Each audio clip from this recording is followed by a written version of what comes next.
Hi, I'm Gary Striegler. Recently, I just finished a video in their e-learning courses for fine home building on 4 essential job site carpentry type tools.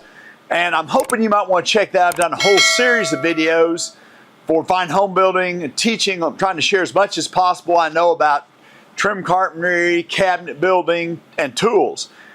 I may mess this up, but I think it is courses.finehomebuilding.com, but I'm sure if you, someone that's better on the internet than me, you could find those courses and consider taking them. They're all several hours of teaching. But the one tool, if they'd said do one more, I did the router, the miter saw, the benchtop planer.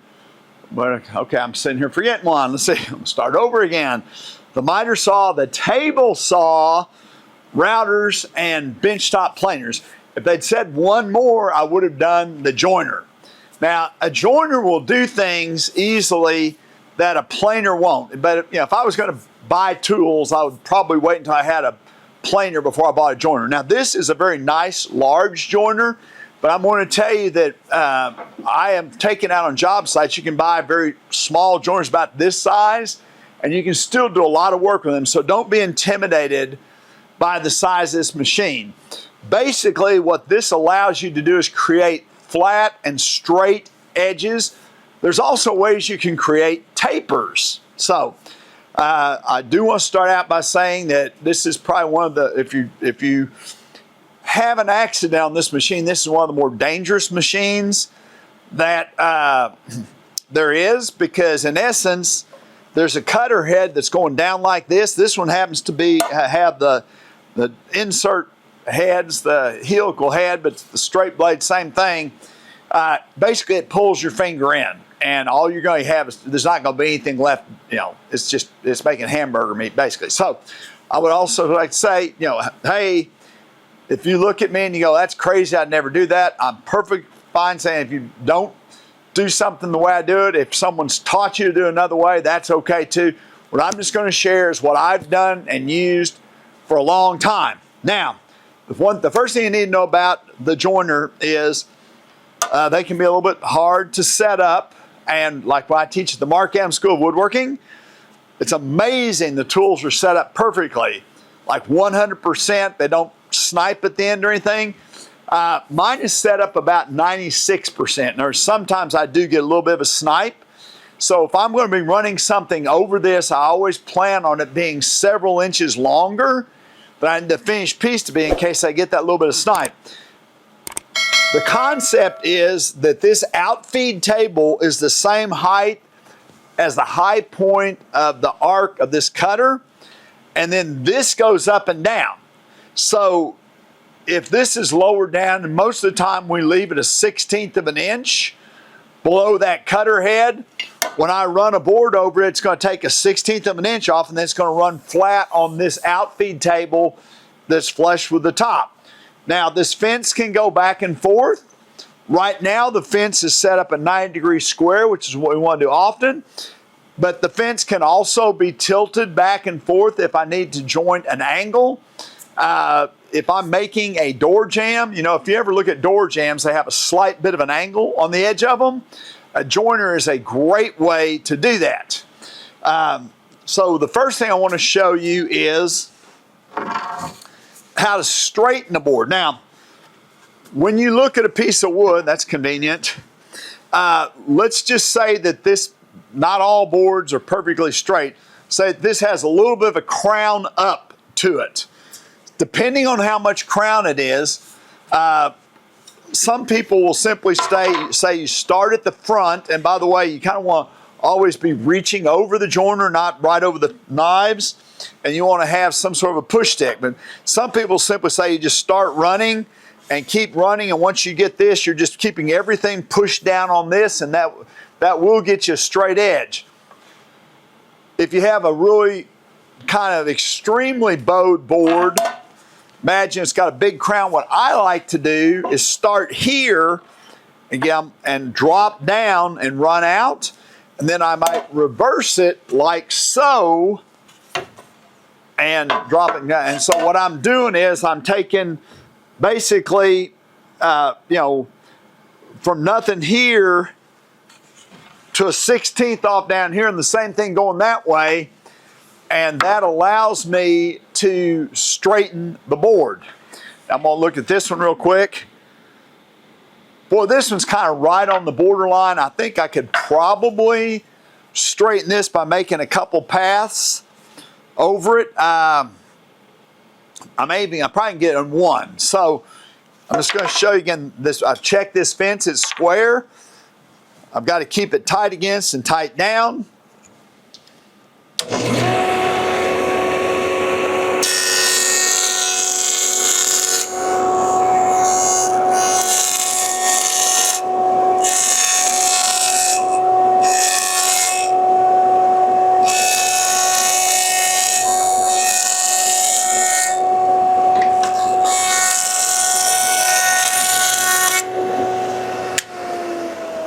Because this board kind of had a little bit of a hump to it, I got a pretty good little snipe in. But again, I'm always leaving my board longer than I need it to be.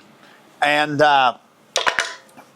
also, the other benefit of this is I'm also getting rid of these saw curses as I go.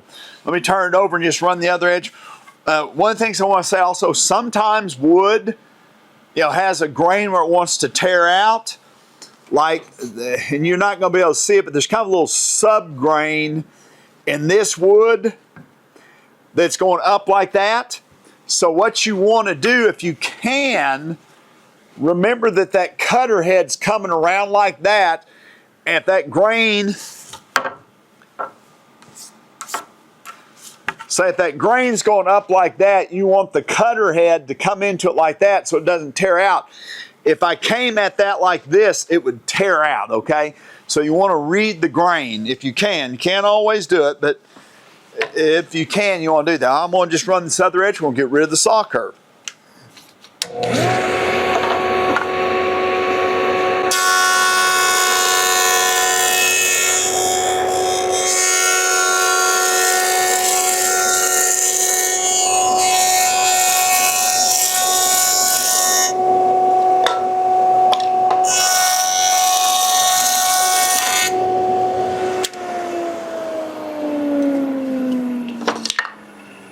Okay, so now the saw curve's done. I've got a board that's got it's straight, got two clean edges. All right. And by the way, if I had a bunch like this is a leftover of a small style for some cabinets, and some of them are really crooked. What I did with them is, and I had to make a couple different passes, take the hump out and such. I got them all with one straight edge, and I took them to my planer, ganged them up and ran them through. Once I have one straight edge, then as I run through the planer, then I get two parallel edges. This doesn't necessarily create straight edges, but not necessarily parallel edges. So if I'd had to do a whole bunch of work to that to get a uniform edge, I might have to take it to the planer or something. Anyway, so another thing that I can do is create tapers, okay? So there's two different ways I can create a taper. Let's just say that I want this board to be 1/8 of an inch narrower up here than it is here, like for instance a window jamb extension. I know this is a small board. So what I do is I turn on. I just went about 1/3 of the length.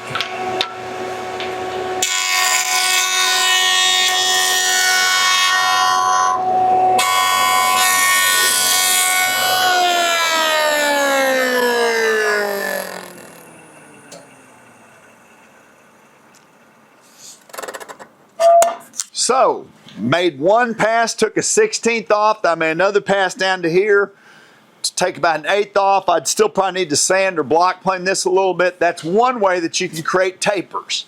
Now, another way that you can do it, a different board here. Again, this might get into the thing of people saying, I don't know about that. I can take, I've got the guard in place.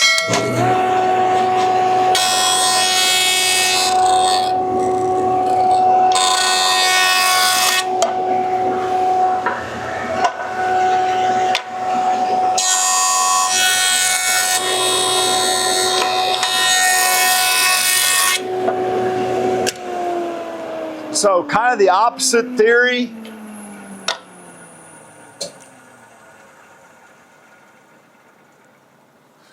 When I set some part of the board up here, it's going to, when it first starts to cut, it's not going to cut anything until it gets all the way out there. It's going to take a 1/16 off. So I started here and took a 1/16, and then I started all the way up here and took another 1/16. So this is now 1/8 of an inch narrower than that is. So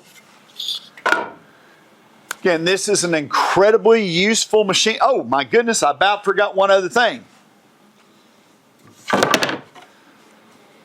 So as a kind of a trim carpenter, we often are, we get wood that's 3/4 inch, 13/16 thick, and we just have to use it like it is. But sometimes if you maybe venture into furniture building or something and you get a board that's thick but maybe twisted, or you have to face joint it. So this is just a piece of pine. I'm going to kind of demonstrate face joint. When I put this board down, see it's got a rock to it. But what I'm going to do, got to find a paddle here. Okay. Because I don't want my hands going right over the joiner.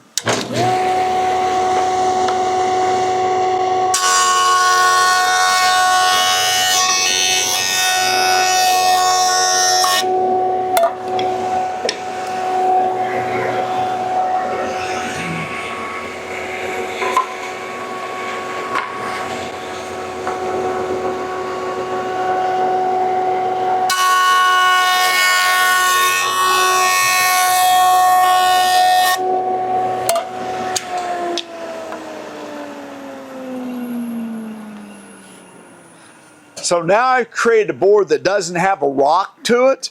That could also apply, if this board had a crown this way, so I can flatten a hump of it, and I can also take it to where it doesn't rock using, again, that's not something that trim carpenters do very often, but if you ever, venture into, or maybe you've got something for a mantle or something. At any rate, the biggest thing for me is straightening edges, tapering edges, getting rid of saw curves, but you can also face joint. So this is a really versatile tool. It's one you need to really respect and be careful, but hopefully that gives you kind of a primer into joiners, and I got to say, I wouldn't want to be without one.